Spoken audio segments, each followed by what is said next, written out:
যে ব্যক্তি তর্ক করার সময় নিজে হক এটা জেনেও সে তর্ক থামিয়ে দেয়। অনেক সময় হয় না, অনেকে পায়ে পাড়া দিয়ে ঝগড়া করতে আসে, এরকম আছে না নাই? আপনি চুপচাপ দেখবেন একটা বাজে কমেন্টস করতেছে, আবার কমেন্টের নিচে কমেন্ট, আবার গালি, হ্যাঁ আছে না এরকম? বিষ্ণু বলেন নিজে হক এটা জানার পরেও আর যাতে তর্ক না বাড়ে, যে তর্ক থামিয়ে দেয় জান্নাতের আঙ্গিনায় তাকে আমি একটা ঘরের গ্যারান্টি দেই।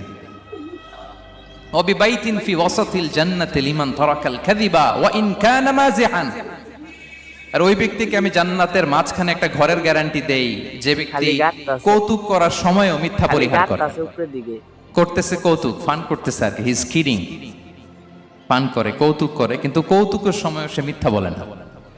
এই স্বভাব যাদের, তাদেরকে আমি জান্নাতের মাঝ বরাবর একটা ঘরের গ্যারান্টি দেই। এরপর বিষ্ণু কি বলে দেখেন, তিনি বলেন ওয়াবিবাইতিন ফি আ'লাল জান্নাতি লিমান হাসানা